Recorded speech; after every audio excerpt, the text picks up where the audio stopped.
on Fox for the first time in prime time, it's the 75th AT&T Cotton Bowl Classic. For decades, this game has been the shining star in the Lone Star State. 75 years of excitement, drama, and fantastic finishes. Did it get through? It got above the crossbar. Christensen has won the Cotton Bowl for Alabama. Everything that makes us love college football. Legends of the football gridiron have left their mark throughout the history of this unforgettable game. It is off to Brown, and Brown is over for a touchdown. In 1986, Bo Jackson showed everyone that he definitely knew football.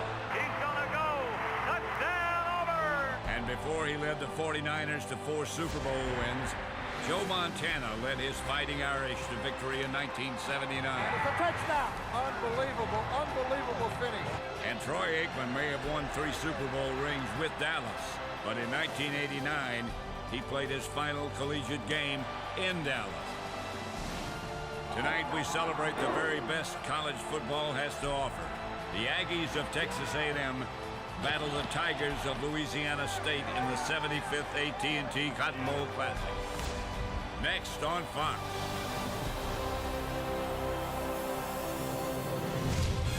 A rivalry which dates back to 1899 is renewed tonight in the heart of Texas.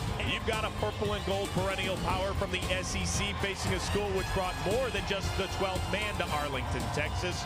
For the first time since '95, LSU faces Texas A&M in the 75th AT&T Cotton Bowl Classic. Obviously, the LSU Tigers, they are obviously ready to go, going once again for an 11-win season out of the tough SEC.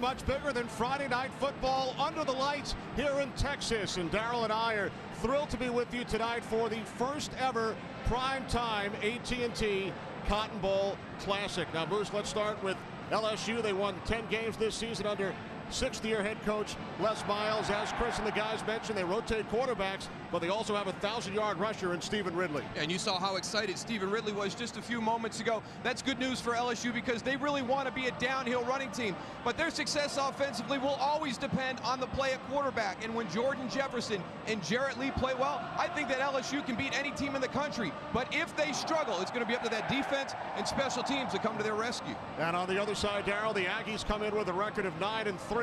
Their defining moment this season took place in late October when Mike Sherman made the decision to change up at quarterback. He went to Ryan Tannehill, and Texas A&M has not lost since. 6 consecutive wins. A lot of people focus on the change to Ryan Tannehill, but I think there's a couple of other reasons out there. A young offensive line grew up during the course of the season and was playing well at the end of the year, and that allowed Cyrus Gray to go on a tear. He is averaging 140 yards during this 6-game win streak, but we're only talking about 6 games. The big difference for Texas A&M is the play of their defense. They have played well all year. They are so much better than they were last season. They have Aggie fans hearkening back to the days of the wrecking crew. Off. Let's head downstairs. John Lynch standing by with LSU head coach Les Miles. Well, thanks, Kenny. Coach Miles, at yesterday's luncheon, both teams were there. You heap praise on the Texas A&M Aggies, but at the end you said we will rise to the challenge. Was that a message to your team or to theirs? Well, I wanted them to know that we look forward to the competition, as does the other 90,000 that crowded this arena. Coach, you always bring a bag of tricks into your games. Is that back full today? Nah, hey, we want to get it done before third down. I gotcha. Great. Good luck to you, Coach. Thank you, Kenny. Back up to you. All right, thanks very much, John. Darryl, this crowd is ready. It's an unbelievable experience, Kenny. I love the atmosphere of the college football game. I don't think Les Miles gave John a true answer. I think he's got some things in the bag of tricks. We shall see. LSU with a record of 10-2. Won the toss, elected to defer, so Josh Jasper will get things started for the Tigers. Texas A&M comes in at 9-3. They've won 6 consecutive games. Coriel Judy back deep has returned a pair of kickoffs for touchdowns for the Aggies this season.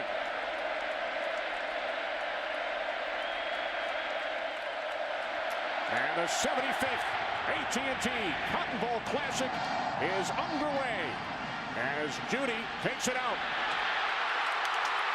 Coriel Judy across midfield. And he is finally forced out of bounds by Tyrann Mathieu. A 69-yard return of the opening kickoff by Judy. You heard the guys talk about it in the pregame show. In a tight game, you expect special teams to be the difference maker, but nobody expected it to be A&M special teams. What a great job by the blockers up front. Just opened up an alley. They went right at the best special teams player for LSU, Daniel Graff. 69 yards, the second longest kickoff return in Cotton Bowl history. The junior out of Big Spring, Texas, Ryan Tannehill. 1st and 10 from the 31-yard line for Texas A&M as Cyrus Gray runs right into the arms of Kendrick Adams.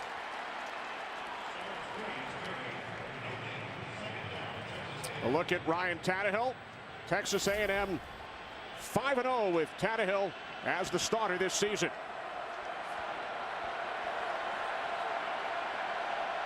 Empty backfield, Gray in the slot. 2nd down and 9. Everybody out for the Aggies. Tannehill with time. And the pass is caught at the 19-yard line for a first down by Ozomo Wachaku, gain of 11. And expect that to be the area of the field that A&M goes after all night long. Cyrus Gray has been on a tear the last 6 weeks. Jeff Fuller on the verge of a 1,000-yard season. Tannehill 2 for 2. Kenrick McNeil forced out of bounds by Kelvin Shepard after a gain of 9. And here's one of the big keys for me. Luke Jokel, Jake Matthews, true freshmen as tackles. They have grown up during the course of the season. They have played well down the stretch. A young offensive line with only one senior. 2nd down and 1 from the LSU 10. The inside handoff to Cyrus Gray, and he picks up an Aggie first down. One of the challenges as they attack the middle of this LSU defense will be Drake Nevis, who's the first-team All-SEC tackle up front. But the Aggies know that the strength of this LSU defense is on the perimeter. Patrick Peterson at cornerback, Morris Claiborne, Stephen Francois, and Ryan Baker as the outside linebackers. They want to get into the middle of that Tiger defense. First and goal for Texas A&M from the LSU 6. Tannehill, touchdown. Wachaku gives the Aggies the early lead.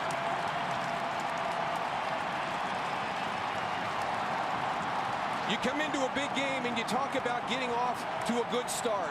And A&M could not have scripted a better start to this game. The area of concern that everybody had coming into the game was that special teams matchup. They send a message on the opening kickoff, and then their offense gets into that up-tempo rhythm. Randy Bullock connects on the extra point. So LSU elects to defer. Coriel Judy, 69-yard return, leading to the Wachaku touchdown.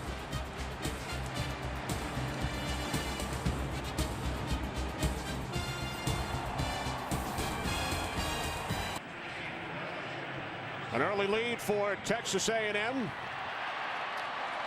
as Mike Sherman's kick return man, Coriel Judy, returned the opening kickoff 69 yards, giving the Aggies a short field. I mean, it's a good decision by Les Miles. You defer at that point because you're playing to your strength, your special teams matchup, your defense, the speed, the aggressive nature, and it just completely backfires on LSU. Patrick Peterson, one of the best return men in the country, tripped up shy of the 20.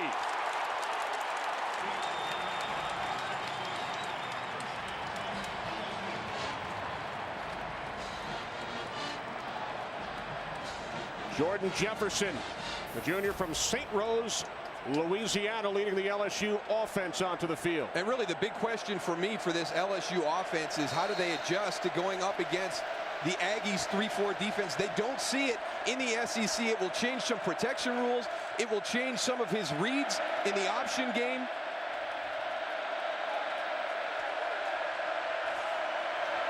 First and 10 from the 18-yard line. This is Stephen Ridley. Big news earlier this week. He had been ruled academically ineligible by the NCAA, reinstated on Monday. And I really think you're going to get a big dose of that this evening. And here goes LSU matching that A&M up-tempo style, going without a huddle. On 2nd and 6, the toss to Ridley. And he's bottled up after a gain of just 1. Les Miles told us we could play fast too. They can, and they did it against Arkansas. And it really worked well. They got into a rhythm. I think it really helps Jordan Jefferson in those situations. 3rd down and 4. Tigers must get to the 28.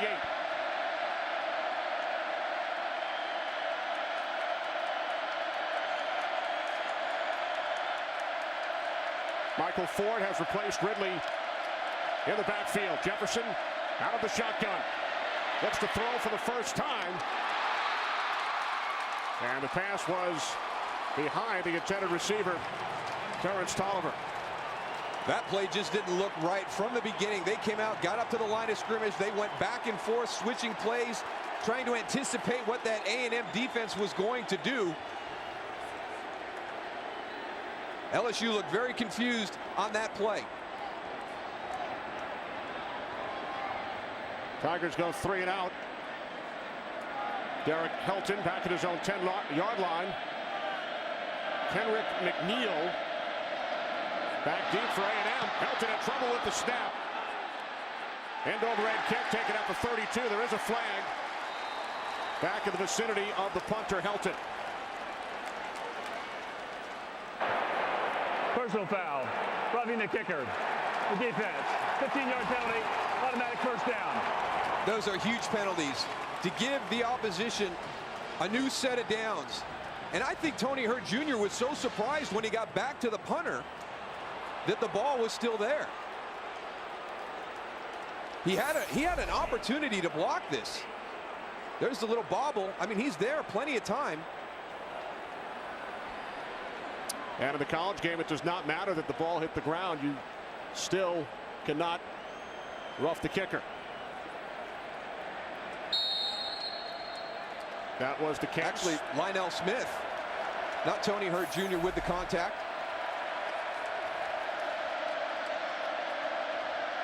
Ridley checks back in, takes the toss from Jefferson, running hard up the middle. Down to the Aggie 38. Stephen Ridley gains 7. Really enjoyed our opportunity to sit down and talk to Stephen Ridley. And he was reinstated on Monday for an academic violation. And this is something that he was vehement about when he went to the people at LSU and told them, I am not guilty of what they are charging me with. And they hung in there. They stood behind him. He got cleared on Monday. He had been practicing off and on, but he was able to start the week building up to this game with a clear mind. He said, I knew I was innocent. I kept my head held high. Spencer Ware replaces Ridley. James Stampley in at fullback. 2nd down and 3. This is Ware. He picks up a first down and more. Finally tackled at the 27-yard line by Terrence Frederick. When we spoke with Stephen Ridley, he said all the other running backs were hot on his heels, including Ware, who took a lot of the reps during Ridley's suspension. And I think he was very impressed on how Spencer Ware handled the entire situation, because he was going to lose snaps this evening with him being reinstated, and Spencer Ware was the most appreciative of him being reinstated. He was so happy to have his teammate back. 8th play of this drive kept alive by the roughing the kicker penalty. Here's Ridley Ridley takes it down to the Texas A&M 22-yard line. Demontre Moore made the tackle, gain of 4. Now, the reason why you're seeing LSU attack the center of this Aggies defense is because the most athletic guys are on the outside, very similar to what you have with LSU's defense. You've got Von Miller and Sean Porter as the outside linebackers. Les Miles wants to avoid those guys. The way to do that, run up between your tackles, challenge those inside linebackers to make the plays. You had a look at Von Miller, number 40, Butkus Award winner, top linebacker in the nation. 2nd and 6. Jefferson out of the shotgun, off the fake, and he's down at the 24-yard line. Trent Hunter, the free safety, makes the tackle along with Michael Hodges. Michael Hodges, 226 pounds, 225 pounds of it is hard. One of the nicest guys you'll meet. And here we'll go. We'll take a look. Jonathan Mathis, a lot of the pressure is going to go to that nose guard. And they're with Hodges and Williams as the inside linebackers. Those running plays are going to come right down the chute. And there's Coriel Judy. His 69-yard return of the opening kickoff led to the early Texas A&M score.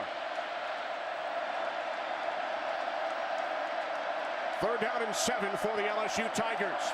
Off the play fake. Jefferson fires downfield, and it is picked off by Judy. Coriel Judy with the 69-yard return of the opening kickoff, and now his 4th interception of the season. Early thoughts on the MVP of this game? Back in Arlington, the Texas A&M Aggies lead the LSU Tigers 7-0. Following the first turnover of this game, Aggies start from their own 2-yard line.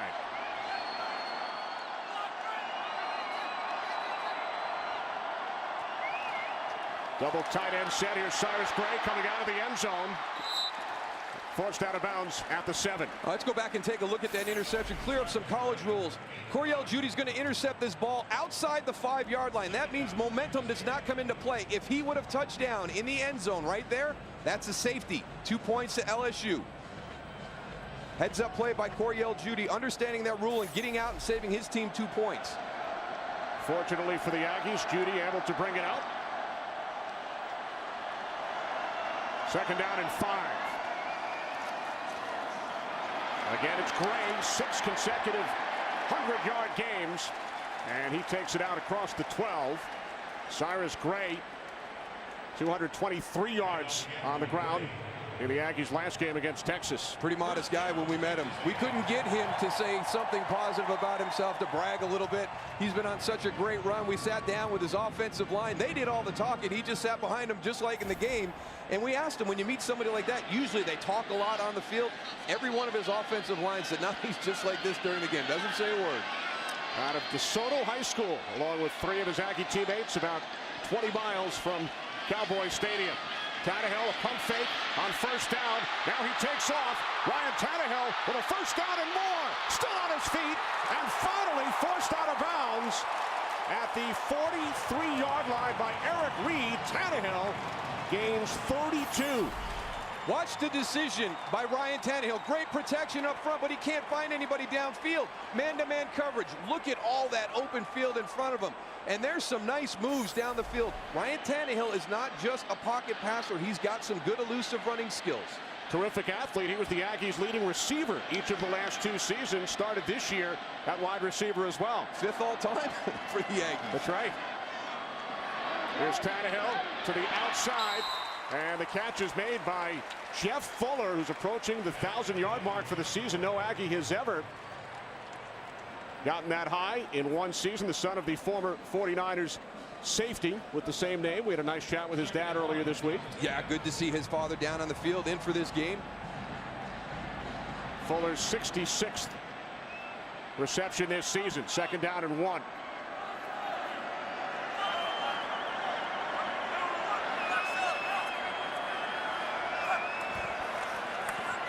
On 2nd and 1, it's Gray. And Cyrus Gray picks up a 1st down the sidelines, and finally tackled inside the 30. Gray picks up 19 yards.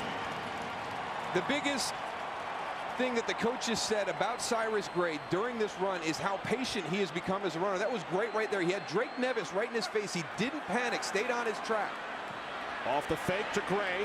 Tannehill throws, and this pass is high, intended for the Aggies' leading receiver this season, Ryan Swope, who's playing with a sprained left foot.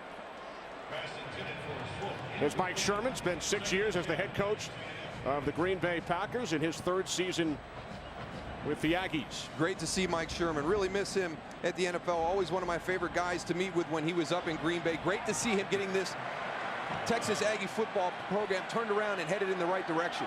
He was an assistant under R.C. Slocum in College Station. First run of the game for Bradley Stevens, the junior out of McAllen, Texas, giving Gray a blow. And Stevens picks up 70, rushed for over 7,800 yards during his high school career. It's going to be interesting to watch this LSU defense as the game goes on. They practice this up-tempo style of offense, but you can never match the intensity and the pace that your opponent is going to do. 3rd down and 3 off the hand of Fuller. Patrick Peterson on the coverage. It just looks to me from time to time that they're struggling a little bit with the tempo that A&M is carrying during the course of the game so far. They ran 2 platoon systems, had 2 different offenses coming on so they could roll in as fast as they could, but you would never match Texas A&M speed. Watch the snap. Aggies average over 80 offensive plays per game, 3rd in the nation. This is Randy Bullock. Up and away. 39-yard attempt, and Bullock's kick is straight through. The junior from Klein, Texas. So the Aggies have extended their lead. Just over 5 minutes remaining in the first quarter. 10-0. Baton Rouge, Louisiana, and College Station, Texas, 308 miles apart. Their football programs, LSU, Texas A&M, meeting tonight here in Arlington in front of a sold-out crowd at Cowboys Stadium and a primetime audience on Fox. And the Aggies out to a 10-0 lead. And really the big thing has been their special teams. You know, the big kickoff return by Coriel Judy to start the game has the interception to end that last drive, and then a nice field goal. There's some areas of concern coming into this game, paying huge dividends for the Aggies. Welcome back. LSU trailing by 10. Start from their own 20-yard line. It's Jefferson on the keeper, and he gains 8. Tackled at the 28-yard line by Frederick and Judy. It's been fun for me to watch the different style of play at the collegiate level. That's one of my favorite plays there, is this zone read scheme evolves at the college level with the athletic quarterback. You put so much stress on the defense. I mean, they have got to prepare for so many different things. These offenses are so multiple, both sides of the ball. LSU drove 58 yards on their first possession, but then Jefferson was picked off by Judy. 2nd down and 2 off the delay. It's Stephen Ridley, and Ridley picks up a first down, gain of 3 out to the 31 before he was tackled by another one of those DeSoto natives, Garrett Williams, part of the DeSoto 4. Becoming a nice little area for the Texas A&M Aggies to recruit down to DeSoto. 4 starters on the team. Von Miller, Garrett Williams, calling up all their guys back home. New set of downs for the LSU Tigers. The toss to Michael Ford. He slips. No gain. He saw Terrence Frederick coming. The big problem on that play was the snap from the center. You've got so much action in the backfield that it's got to be a perfectly clean snap. And when it didn't get that back there clean, they were actually very fortunate that something worse didn't happen.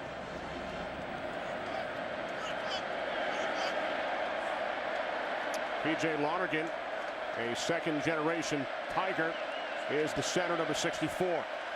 Sophomore from New Orleans.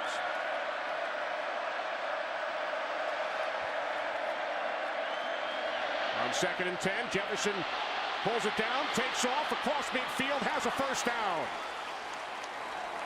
Out of bounds at the Aggie 42. Jefferson picks up 13. Oh, what a great burst getting around the corner on this one. So much speed out of the perimeter to defend. Everything gets bottled up inside. And when he turns this corner, I thought there were a couple of Aggies that had the angle on him. But Jordan Jefferson just eliminated that with the run down the sideline. With just over 2 minutes remaining, first quarter from Cowboys Stadium. Texas A&M out to a 10-0 lead over LSU. Jefferson off the play fake, firing downfield for Tolliver. He's got a touchdown. 42 yards.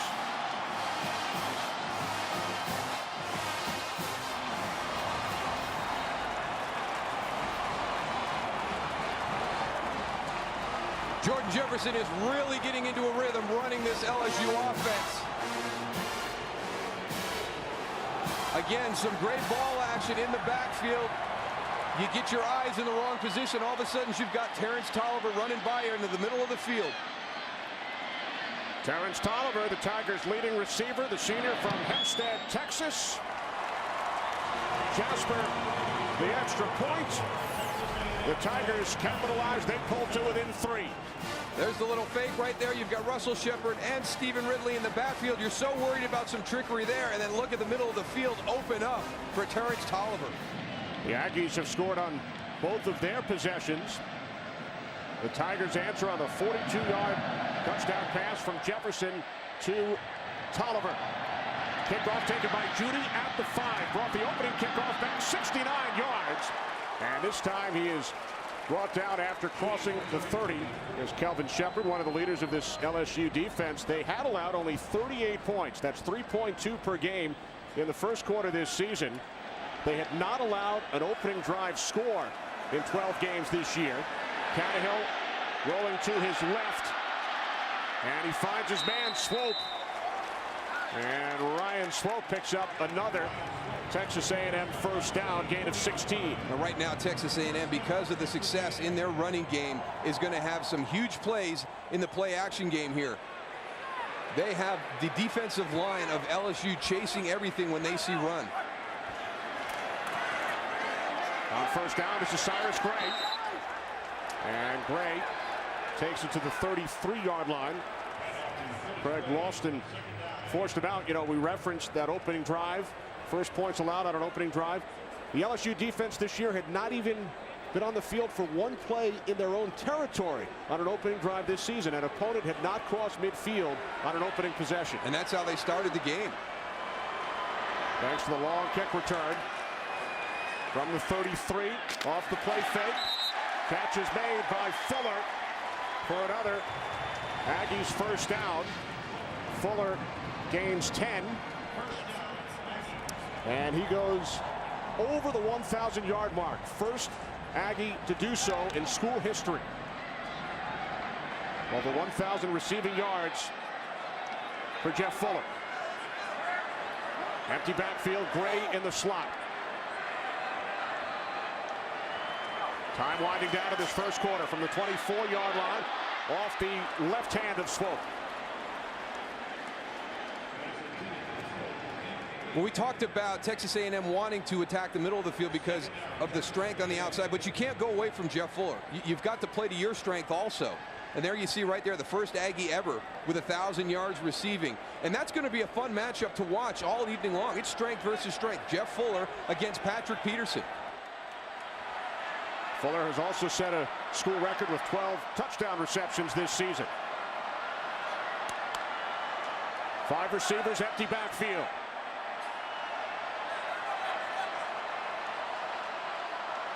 Play clock at 3. Aggies get the snap away. Here comes the pressure. Ball is knocked away from Tannehill. And it is recovered by the right tackle, the true freshman, Jake Matthews. His father, Bruce, is a Hall of Famer. His cousin, Clay Jr., plays for the Green Bay Packers. Yeah, well, when your guy gets by and makes a sack hit on the quarterback that causes the fumble, you got to get back and help him out. Tyrann Mathieu got really, really small as he came around that corner. First quarter comes to an end. 10-7 Aggies.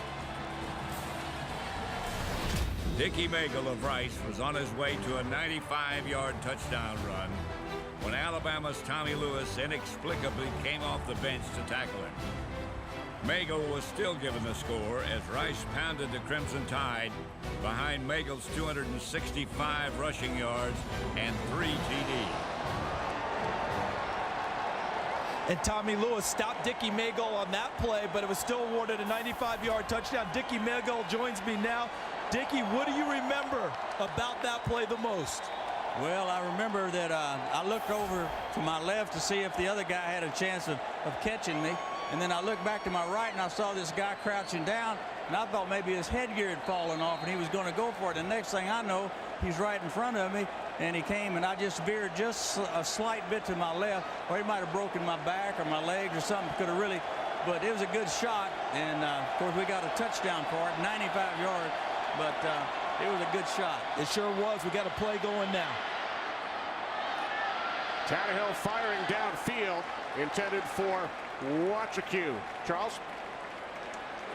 Dickie, that play went 95 yards and you were awarded a touchdown. But what people don't know is you ran for 265 that day. It wasn't just one big run. Yeah, 265 yards on 11 carries was a pretty good day in those days. And I think it was, somebody said it was a 24, 26 yard per carry. So it was pretty good average. I think it was the record was good for 50 yards, I'm told. All right, probably the highest yards per carry in a ball game. Dickie Mago, the All-American. And how about this, Charles? Off the right upright, Randy Bullock attempting a 52-yard field goal. His career long is 50, and the longest ever Cotton Bowl field goal is a 50-yarder as well. So Bullock off the right upright. He came close now. You know, I think a little bit is that of the confidence that this special teams has shown during the early part of this game to allow Mike Sherman to take a shot at that field goal. Oh, he hits that thing dead center on the upright.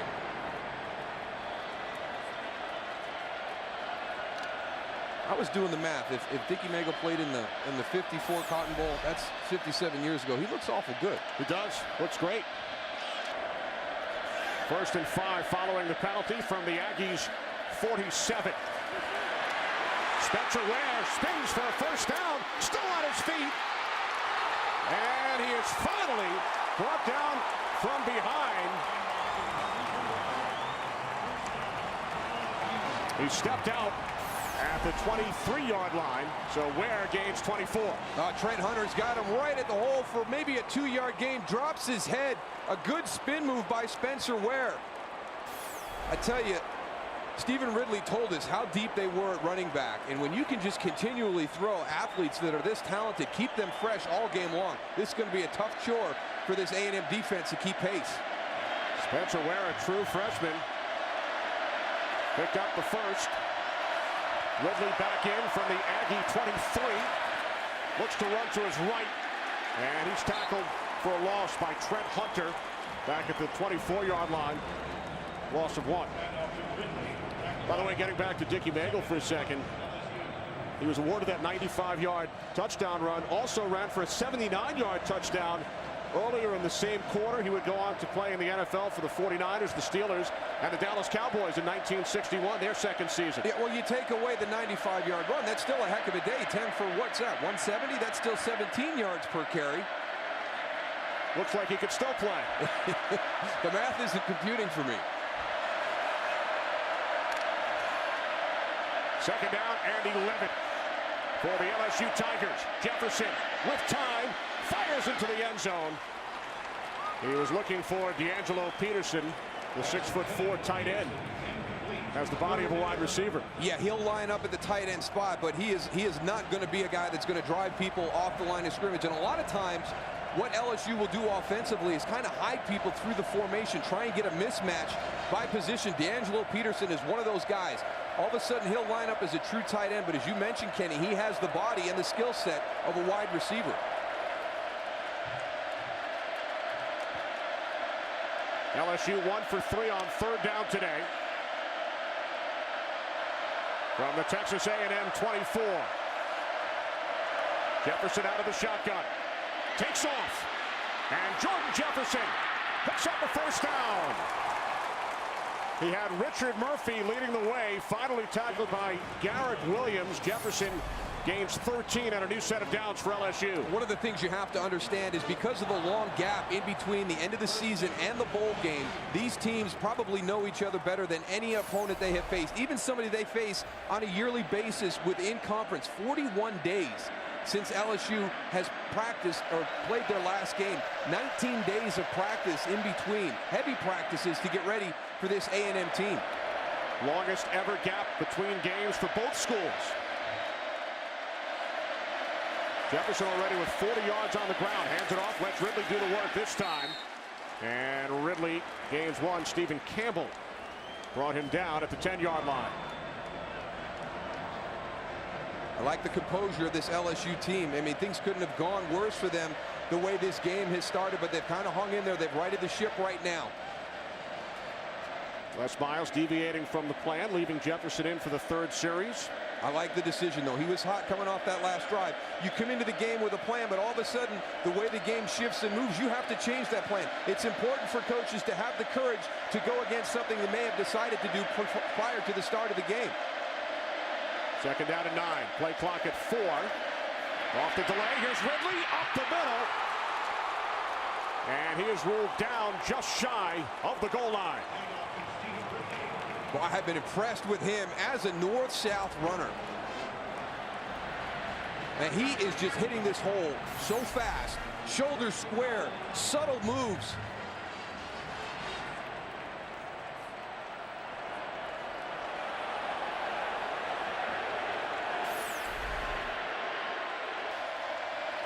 Jefferson off the play fake to Ridley. Jefferson takes it in for a Tigers touchdown.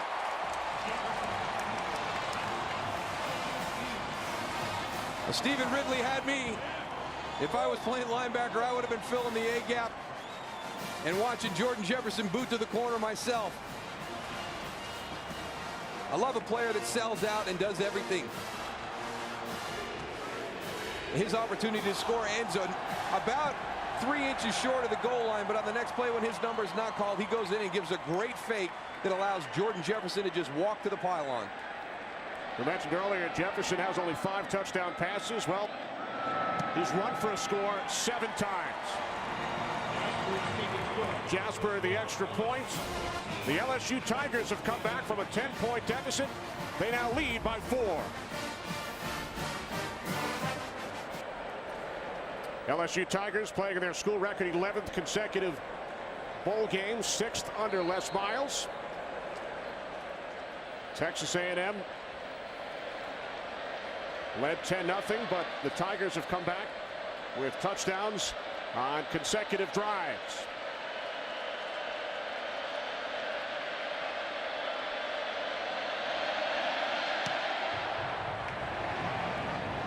Jasper's kickoff, taken out the goal line by Coriel Judy.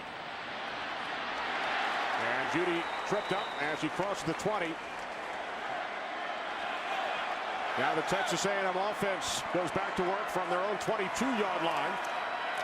Tannehill gets rid of it quickly to Swope, and he gains 3. Getting back to that challenge for a second by Les Miles. He called the timeout, winds up losing the challenge, his only challenge. Are you surprised that he challenged that? Because it would have been 1st and goal from the 1. Yeah, I don't know what the gain is going to be, and the risk is too great. They only have 1 challenge during the course of the game, and you get to a situation late with a key play, and you don't have that challenge anymore. On 2nd and 7, catch is made for a 1st down by Fuller. Part of that Mad Hatter mystique, I guess. Yes. Jeff Fuller gains 15. So the Aggies move the chains, trailing by 4. I tell you, he is playing very well against Patrick Peterson tonight. He is running some really good routes. Terrific matchup between a pair of juniors who may be playing on Sundays next season. Here's Fuller again. Picks up another Texas A&M 1st down. And let's not forget the other part of the equation. Ryan Tannehill is putting the ball in a great location. These are back shoulder throws down the field. This is great timing and great positioning of the ball by Ryan Tannehill and Jeff Fuller. Here's Cyrus Gray. Takes it inside the 40 down to the 39 for a gain of 2. Injury on the LSU side. Morris Claiborne with an ankle injury. And he's been replaced by Farrell Simon. Les Miles very high on Simon, who's a true freshman, number 26.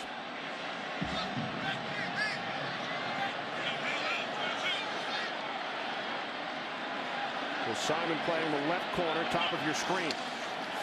Second down and 8, inside handoff, and Cyrus Gray has another. Aggies first down to the LSU 27. He's got such a good feel as a between-the-tackle runner, and you can see the patience that his coaches talked about, how much better he's gotten during the course of the season, allowing the blocks to develop and then exploding past them. Gray with 64 yards on 9 carries.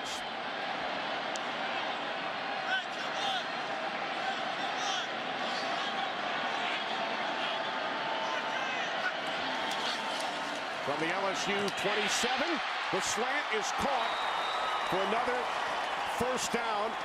It's Randall Jackson, the sophomore, only his 7th reception of the season, and he gains 13. The toss to Gray, looking to throw. He does. End zone. Touchdown. Wachaku.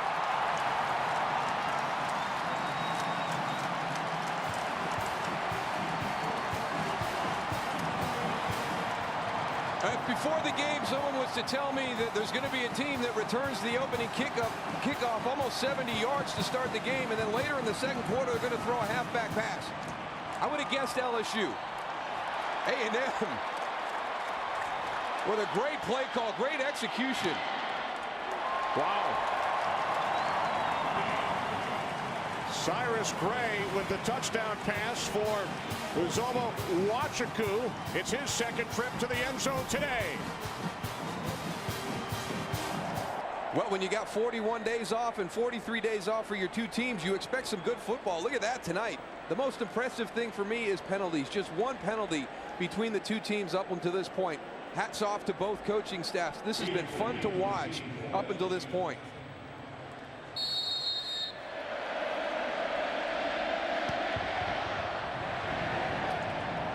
Bullets kick off into the end zone, taken out by Peterson.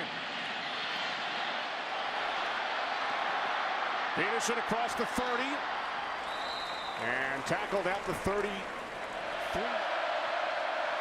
Third down and 4, and Spencer Ware picks up a first down and more. Ware takes it all the way to the Aggies' 35-yard line. The true freshman gains 27. Again, right up the middle, the area that LSU wants to attack. Stay away from those edges. Don't let Von Miller and Sean Porter be effective.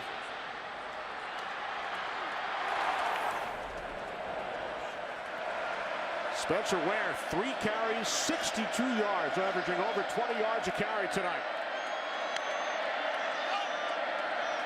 From the Texas A&M 35, this is Michael Ford. And Ford gains 2 to the 33. Lucas Patterson made the tackle. He's putting up Dickie Magle numbers. Yeah. Up over 20 yards a carry.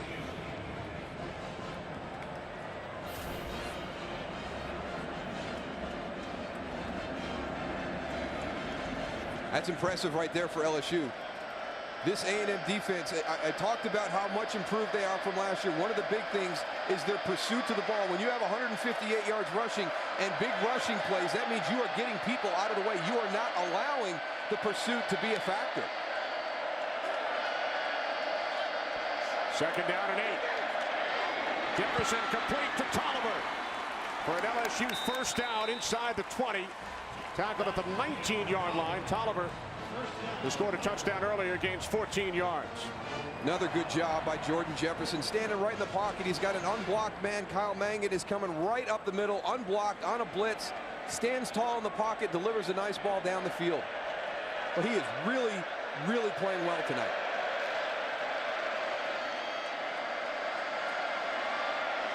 Jefferson is throwing for 75 yards and a touchdown. He's gained 41 on the ground. And round one into the end zone. New set of downs for LSU. Ridley. Stephen Ridley to the 17.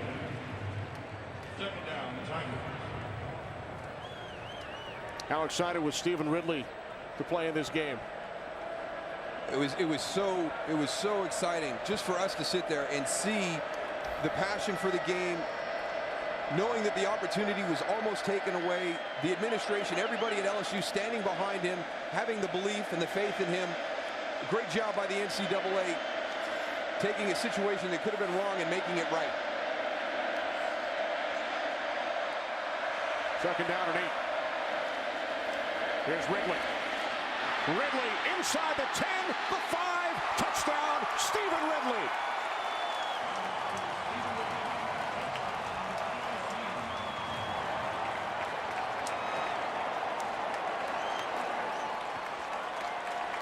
To be a good running back, you've got to have vision.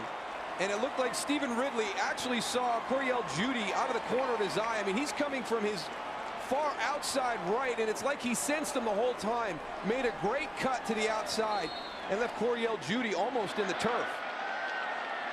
Stephen Ridley told us this week it was a relief when he learned that his eligibility was restored on Monday. He said, "I'm excited, I'm motivated," and he has put the LSU Tigers back on top. His 15th touchdown of the season.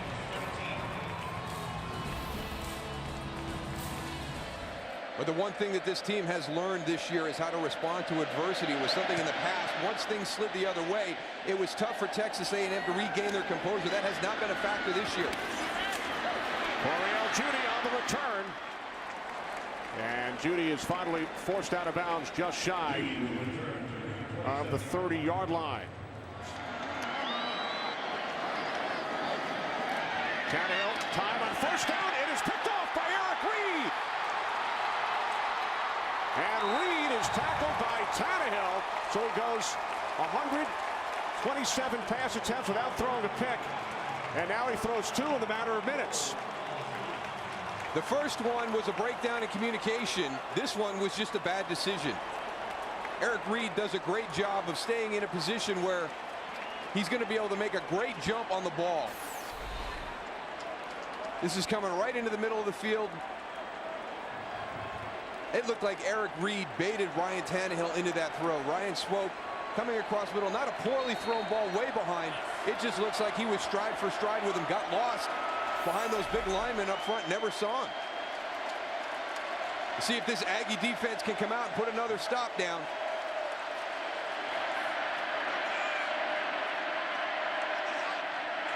First and goal from the 2, the toss to Ridley, and Von Miller breaks through to make the tackle. Well, you know he's coming.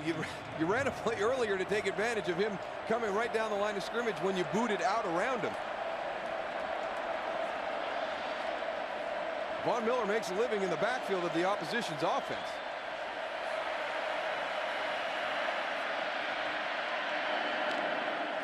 Under 2 minutes remaining, second quarter.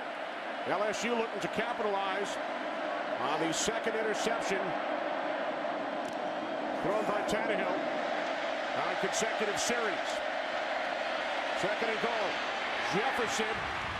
And this time he's cut down by Porter, who lost his helmet, but still managed to make the tackle. Well, you can see why LSU wanted to avoid the edges. Back-to-back plays by the outside linebackers on this Texas A&M defense. First Von Miller, now it's number 10, Sean Porter, who was caught inside for a second. Great speed to get to that corner and stop that option run. How big is this play?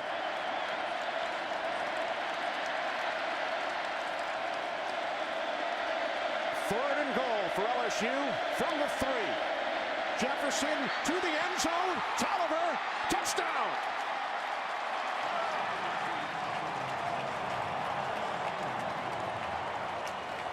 But how much confidence does Gary Croton have in his quarterback right now? You spread to the field, 3 wide receivers, and you throw into the boundary one-on-one on a fade. That is having a tremendous amount of confidence in your quarterback right now.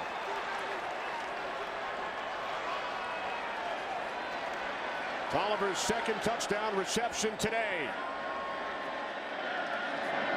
Jasper adds the extra point.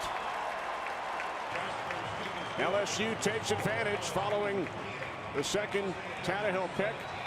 Texas A&M took a 10-0 lead in the first quarter, but LSU came back with touchdowns on 3 consecutive possessions, and they lead at the half 28-17. The Visa halftime report is next.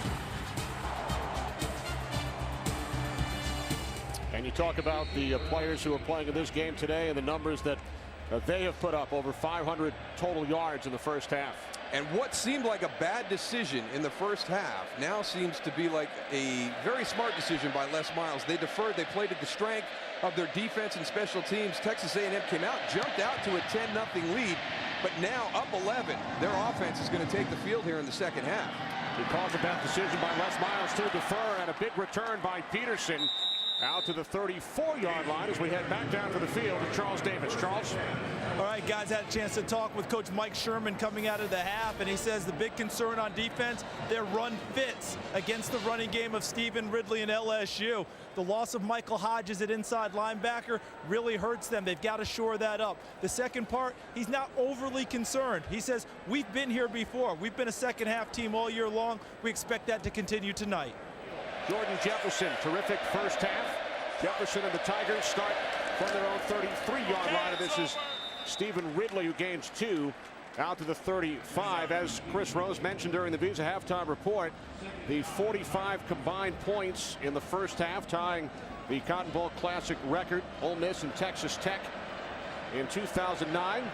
Boston College with Doug Flutie and Houston back in 1985 combined for 45 first half points as well.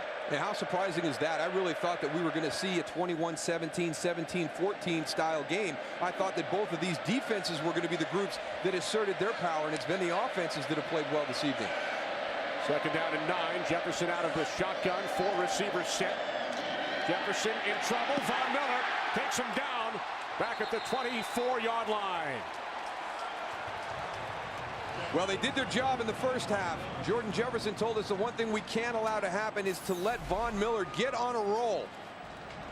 He makes a play early here in the second half. Just a great upfield move back underneath. You can see the quickness that you have to deal with Von Miller coming off the edge. The Butkus Award winner, top linebacker in all of college football, most sacks over the last 2 seasons, 17 last year. So it forces the Tigers back into a 3rd down and 19. They must get to the 43 for a first. Jefferson steps up, using his legs once again, and he has a first down. Jordan Jefferson takes it into Texas A&M territory as he runs for 33 yards. This is just a great job by Josh Durasic, the left guard. Watch him. He's going to pick up the blitzer coming off of this edge. That is a tough assignment because he's got a guy over his face, twist, bounce back out. That was a great job because that was the pressure that was coming. If there was a gap seamed onto the other side, Jordan Jefferson has nowhere to go. Great job by the left guard getting 2 guys blocked. Jefferson with 64 yards on the ground. Jefferson, Ridley, and Spencer Ware have all rushed for at least 60 today. Here's Jefferson on the option. This is Richard Murphy, and he's tackled by Jonathan Stewart after a gain of 3. And when we talked about LSU at the top as a running team, this is what they want to do. And I asked Gary Croton, the offensive coordinator of LSU, about establishing an identity. And he said, no, we have one. We're a running team. We're a downhill running team. And it's not just Stephen Ridley. It is Spencer Ware. And then it's Russell Shepard on the speed sweeps to the outside. There's so many things that they throw at you in this running game that you have to be aware of. They're always putting stress on that defense. LSU with over 200 yards on the ground today. We are early 3rd quarter. Jefferson going deep for Tolliver. He's got it. Touchdown. His 3rd of the game.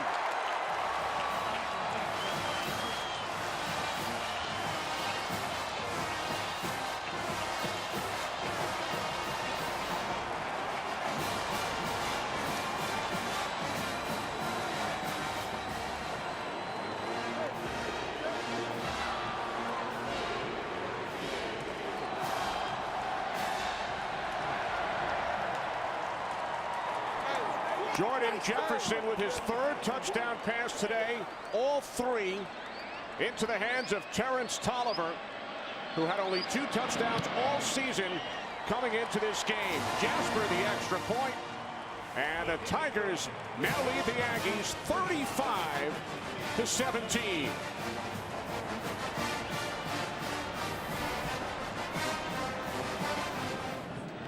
Terrence Tolliver returning to his home state, senior from Hempstead, Texas, with 3 touchdown receptions today. And it's a combination of the effectiveness of LSU's running game, and you're committing to try and stop that run, and all of a sudden you're catching one-on-one coverage almost identical to his big catch earlier in the first half. That post route down the middle of the field, getting behind the secondary of Texas A&M.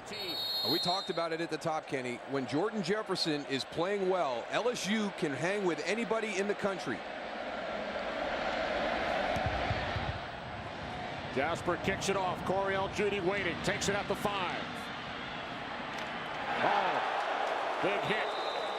As Judy crossed the 20. Once again, it's Tyrann Mathieu. Here's Tannehill on the keeper. And he is upended at the 21-yard line by Craig. Lost it as we head downstairs to John. Well, thanks, Kenny. And Daryl, you called it just like Les Miles saw it in the first half. I spoke to Les Miles. He said, we're running the football well. It's going to open up the deep ball. If Jordan just hits it, we're going to have success. And success 3 times today from Jefferson to Tolliver. Tannehill on 2nd and 8. Here's Fuller. Peterson the tackle, a yard shy of the marker. And I know that they're playing this up-tempo style, but they cannot get away from Cyrus Gray. And that's one of the areas that was missing when A&M got into that lull at the end of the first half.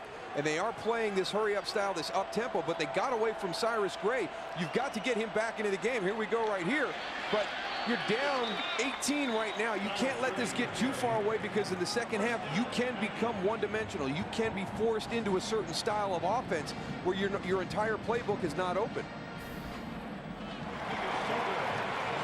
Third quarter comes to an end, but the LSU Tigers extend their lead. There's number 80, Terrence Tolliver, scored the only touchdown of this third quarter.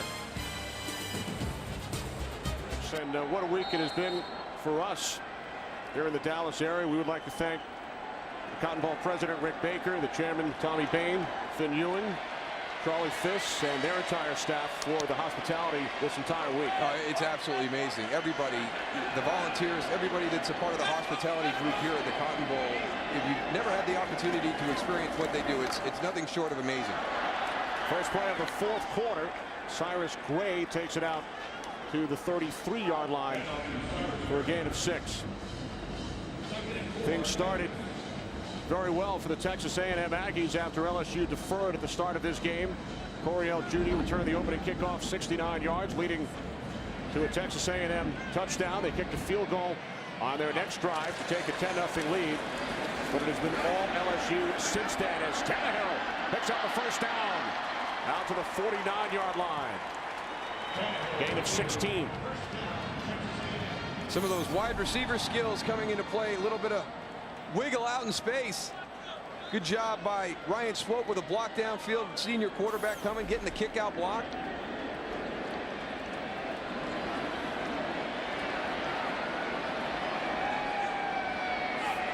From the 49-yard line.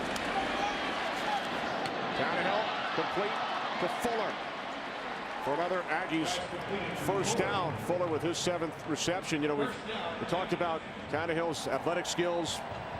Terrific wide receiver the last 2 years. 5-0 as the starting quarterback. We have not touched on what he has done in the classroom. A 3.6 GPA in biology. Plans to attend medical school. Hopes to become an orthopedic surgeon.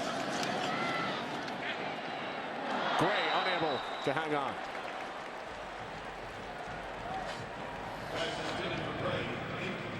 Second and 10 coming up for the Aggies.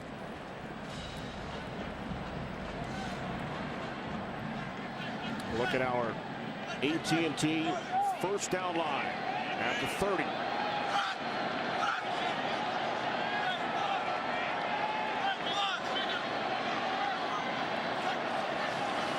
Tannehill with the toss to Gray on 2nd and 10. Looks to turn the corner, but he could not. Forced out of bounds by Ron Brooks. You know, you mentioned this guy earlier in the game, Kenny. Tyrann Mathieu is a player on special teams that's made a lot of plays. There's Ron Brooks right there. Tyrann Mathieu, number 14. Again, a true freshman, one of those young guys in the secondary. He's had a heck of a game this evening, both defensively in the secondary and also on special teams. He's gotten a lot more snaps tonight with Morris Claiborne being out. Both teams very young. 3rd down and 12. Tannehill fires downfield looking for Fuller. Out of bounds. Farrell Simon on the coverage. Simon, the true freshman, had a pick earlier. Both coaches at the big play luncheon yesterday asked their seniors to stand up. And not many seniors on either side. Small groups of seniors. So these teams had great seasons this year, and they're poised to have, you know, maybe even a better season next year. You know, Texas A&M at 9-3, LSU at 10-2. Both of them could be in a position to have great years next year. Ken Wood punting, and it will be down inside the 5-yard line. Legal participation on LSU. They had 12 players on the kicking team. It's a 15-yard penalty. Assessed in the previous punt will be a first down for A&M. 4 minutes, Mike, as Cyrus Gray takes it down to the 25-yard line. Mike, not only did you spend over a decade as VP of officiating in the National Football League, but is Mike Pereira. you were right here from the Western at the Cotton Bowl across town in '96. My God, I was young then, huh? Look at that. I was young, but I must tell you, it was 46 degrees and rain and sleet. It's a heck of a lot better today, I'll tell you that. What did Rick Neuheisel have to say to you after that call? No, he wasn't happy with me. Never was happy with me. The 1996 Cotton Bowl at Cotton Bowl Stadium. Referee Mike Pereira. Here he is with us. 15 years later, Cyrus Gray to the 23-yard line. Well, they have done a much better job with their run fits here in the second half. The LSU defense has, and it looked like Cyrus Gray was going to follow up another big game tonight after those previous 6 down the home stretch for Texas A&M. But I give a lot of credit to this LSU defense. They've adjusted well since about the midway point of that second quarter. Gray with 96 yards on the ground. Now Tannehill from the shotgun, 3rd down and 6. Tannehill throws. The catch is made by Swope, but a tremendous tackle. We've called Ron Brooks' name on a number of occasions tonight, and he tackles Swope about 1.5 yards shy of a first down. Again, just another nice play. Just to watch Ryan Tannehill stand in the pocket, pressure right in his face, makes a good throw. Great tackle by Ron Brooks. Tight coverage, tackles him right at the spot of the catch, forces a 4th down. 4th and 1. Mike Sherman leaves his offense on the field, trailing by 18. Tannehill's pass is complete for a first down. So Texas A&M goes for it on 4th and 1. First catch today, 6th of the season for the sophomore tight end Michael Lamont. You wonder if he got dropped in coverage out in the flat with nobody there. They brought some pressure off the edge. 1st and goal from the 8-yard line for Texas A&M as Tannehill hands it off to Cyrus Gray. Gray takes it inside the 5 down to the 4-yard line. Kelvin Shepard made the tackle, and Cyrus Gray hits 100 yards on the ground for the 7th consecutive game. And he's run strong tonight. That's a great example right there. Josh Downs, down lineman, has an opportunity to get Cyrus in the backfield, and he just kind of shrugs him off. I tell you, he's a lot stronger than I would have assumed when we met with him. He is not a big person when you meet him. 7 straight 100-yard games for Gray. 2nd and goal from the 4. Tannehill was in trouble. He flipped it, shovel pass, and it's ruled incomplete. So 3rd and goal coming up. There's LeVar Edwards. He's been shaken up a couple of times today, back on the field for LSU. Yeah, I don't know if there was a miscommunication or if it was tipped, but Cyrus Gray was out to Ryan Tannehill's right, and it looked as though he flipped it towards the center. The center is Matt Allen, who spent his first 2 years at LSU, has a championship ring, and then transferred to Texas A&M. 3rd and goal from the 4. Tannehill, the fade, corner of the end zone, and coming down with it for the touchdown is Kenrick McNeil. Remember, he has to get only 1 foot in, and McNeil is ruled to have done just that. I thought Tyrann Mathieu was going to be able to make a play on this, but that ball just kept floating all the way to the outside. Oh, it was close. He gets them both in for you, Kenny.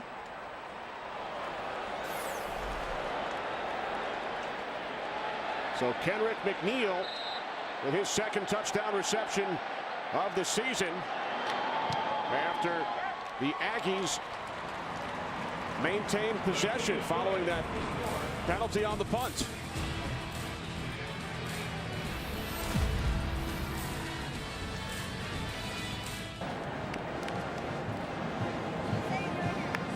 It's now a two-possession game with LSU leading Texas A&M 35-24 following Ryan Tannehill's second touchdown pass today. Nice throw into the corner.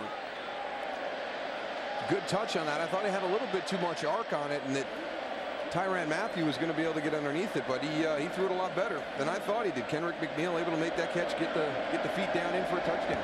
There you go. The onside kick by Bullock.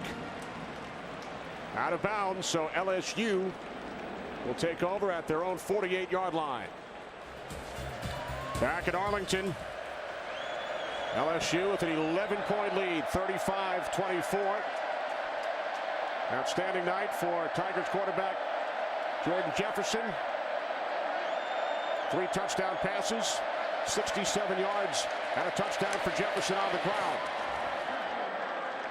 Stephen Ridley into Aggies territory.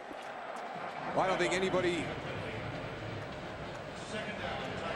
realizes what LSU is going to do right here. They're just going to come right down the middle of the field towards Texas A&M. It's been their plan all evening long. Now with the game sitting at 35-24, you see the play selection there, right? 43 rushes.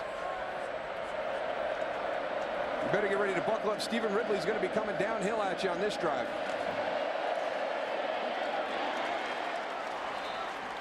Nice tackle by Sean Porter to bring down Richard Murphy in front of 83,514 fans here at Cowboy Stadium. Second largest crowd in the history of the AT&T Cotton Bowl. 2 years ago, January 2nd, 2009, in the last Classic played at Cotton Bowl Stadium. Ole Miss and Texas Tech drew over 88,000, but this the second largest crowd in the 75-year history. And they were here early. We were at about 4 hours before kickoff, and I came through the LSU Plaza, and there was a lot of Tiger fans already here at around 4 o'clock. Fans from both Baton Rouge and College Station able to get in the car. No flights needed as Jonathan Mathis knocks down that pass.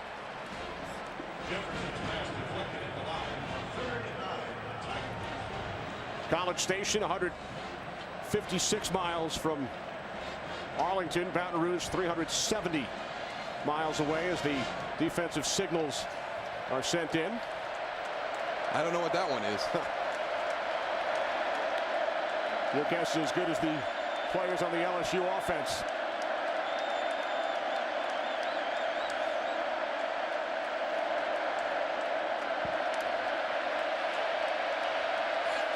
Third down and 10. Tigers must get to the 27. The option to Spencer Ware, who's had a terrific night. Bounces away from the first tackle and then is dropped at the 33-yard line by Dustin Harris, gain of 4. A good job by Dustin Harris hanging on. Spencer Ware again. He's been very, very physical when he's had the ball in his hands tonight.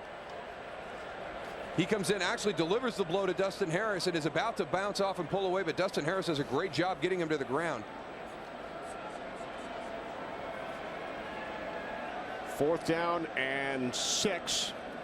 Les Miles taking his time. Play clock at 10. Game clock continues to run down. LSU is lining up for a field goal, but Josh Jasper is a pooch kicker. If I'm A&M, I would have somebody back around my 8-yard line, just in case this gets snapped right to him and he tries to pooch one down there so they can down it deep in Texas A&M territory. They elect to attempt the field goal. It's a 51-yard attempt, and Jasper nails it. It's the longest field goal in Cotton Bowl history. Josh Jasper connecting from 51 yards out.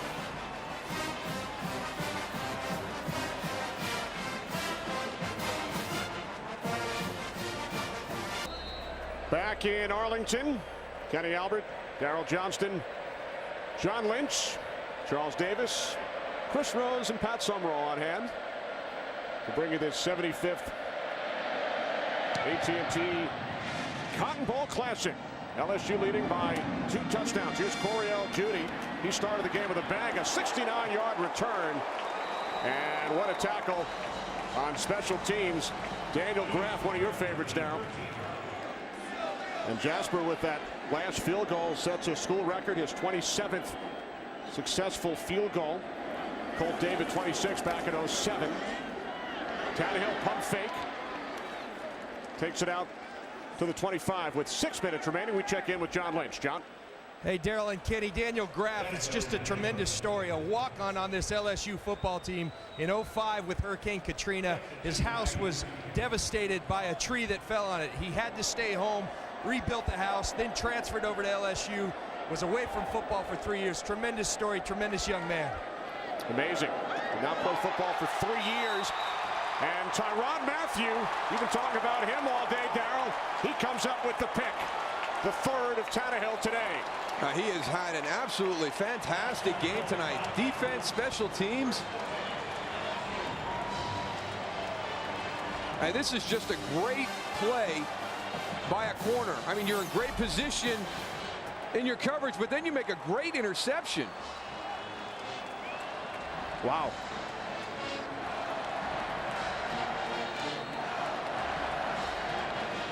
So Tannehill picked off only 3 times all season in his 6 games at quarterback. He's thrown 3 interceptions today.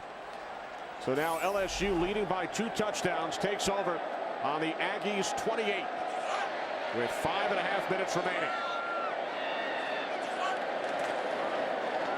Jefferson handing off to Ridley. And Ridley is tackled from behind by Stephen Campbell.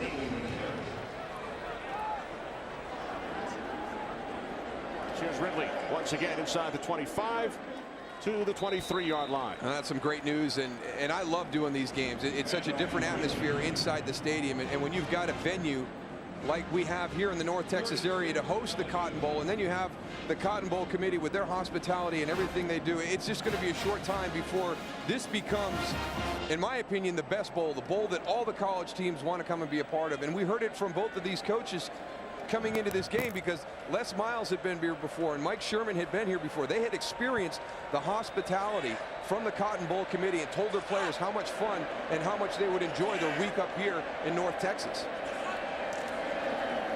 Off the play fake on 3rd and 5. Jefferson's pass is caught for a first down by Tyler Edwards. So the Tigers again able to move the chains with under 4 minutes to play.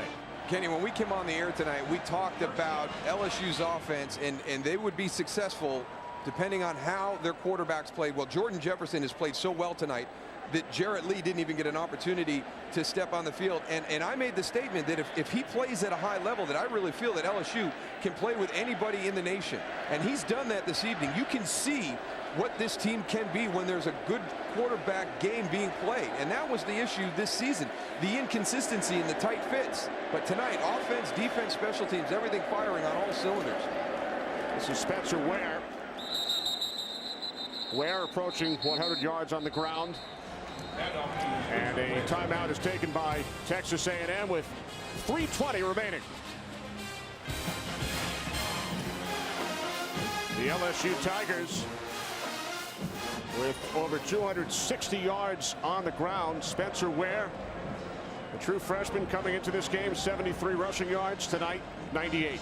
He's been outstanding this evening. And again, we talked about the fact that Stephen Ridley might not have been able to play tonight, and the person that was going to get all those snaps was Spencer Ware. He's the one who runs with a style similar to Stephen Ridley.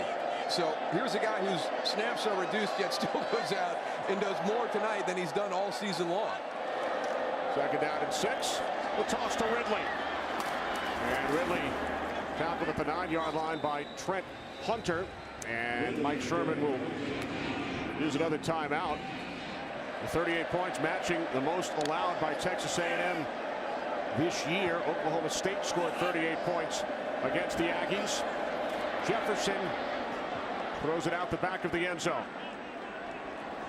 He was under pressure from Sean Porter, so LSU will send out the field goal unit once again. There was a discussion up in the press box that last field goal initially ruled 51 yards, but statisticians got together, determined that it was a 50-yarder. It's still a Cotton Bowl record. It matches the Cotton Bowl record set twice previously. Greg Gant of Alabama, 1973. Carlos Huerta, Miami, 1991. So Jasper joining Gant and Huerta atop the charts. What are the last names of the replay officials? Gant or Huerta? Well, Jasper connects this time from 26, extending the LSU lead to 17. Both head coaches have traveled over to the Middle East. Les Miles visited with the soldiers in Iraq a couple of years back. Short kickoff return out to the 35-yard line by Nehemiah Hicks. And Mike Sherman visited Baghdad, the Texas A&M head coach, this past spring, and purchased tickets for tonight's game for Wounded Warriors. He stayed in touch with a group of wounded soldiers from Fort Polk in Louisiana, and they are here at the game tonight. Well, he just felt that with what Texas A&M is about and the presence they have with the military there, that he needed to go over to visit our troops. And you know, what a great connection, what a great gesture on Mike Sherman's part.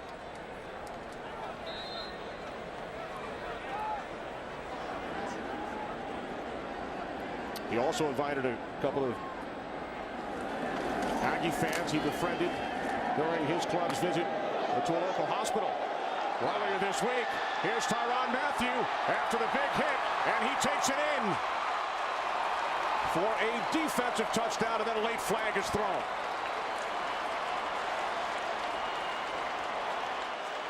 The reception by Hudson Prelo. The ball came loose on the hit, and it's returned into the end zone by Mathieu. Well, he could be something special by the time his years end up here at LSU. He has just had a fantastic evening. We just continue to talk about him.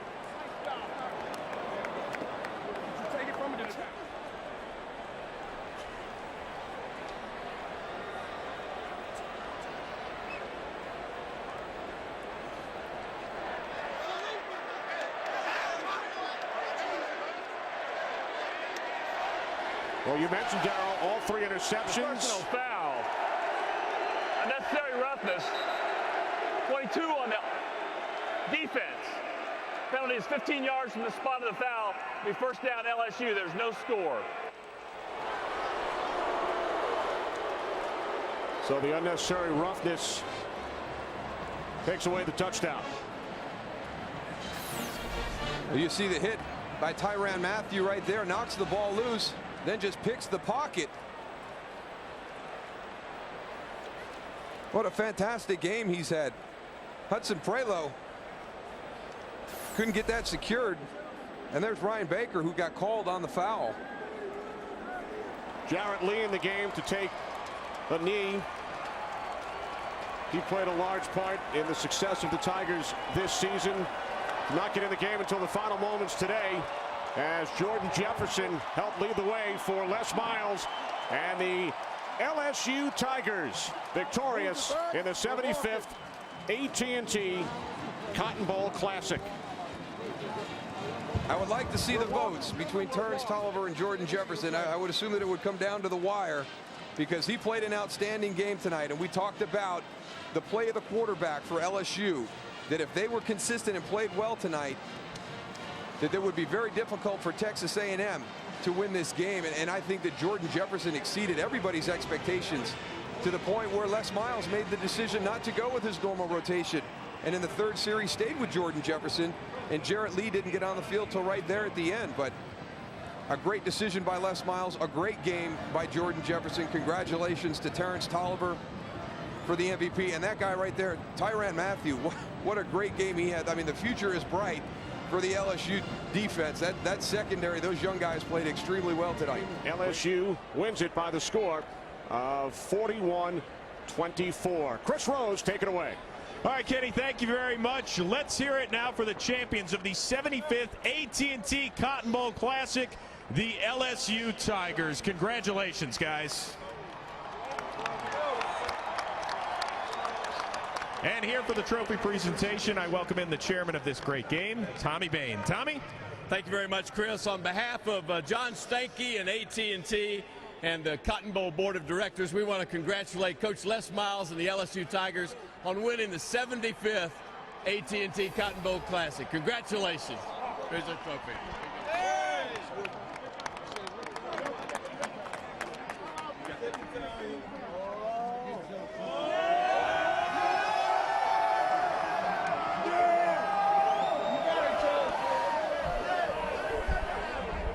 Les, while your kids celebrate, what does it celebrate? I might add. What does it mean to bring this championship back to Baton Rouge for the first time in 45 years?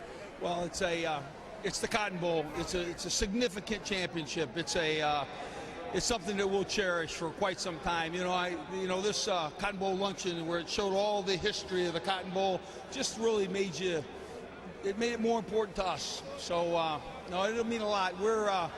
It's a very good team. I'm very fortunate to represent one of the finest schools in the country. The experience that our guys are having in Louisiana is as good as there is in America. And we're thrilled. In 6 years now at LSU, you've won at least 11 games in a year 4 times. Why do you guys continue to dominate year in and year out? Guys like to come to LSU. It's a great experience. You get a great degree. They have the opportunity to go on and get great jobs, and they play for championships. We got it going. You told me you love LSU because you have so much fun. Did you have fun tonight? Had a great time tonight, to be honest with you. Go celebrate with your team, Coach. Congratulations. Thank you much. Kenny Albert, back on upstairs to you. Thanks very much, Chris Rose. Congratulations to Les Miles and the LSU Tigers. What a night here in Arlington. The first 73 Cotton Bowl Classics played at Cotton Bowl Stadium. This is the second year here in Arlington. A game with a tremendous history. And we thank you for letting us into your living rooms tonight. The first ever primetime Cotton Bowl Classic. For Darryl Johnston, Charles Davis, John Lynch, Chris Rose, and Pat Summerall, this is Kenny Albert saying so long. The final score once again, LSU 41, Texas A&M 24. For more information on today's game or the latest NFL news, log on to foxsports.com. LSU over Texas A&M tonight by the score of 41-24. So long from Arlington.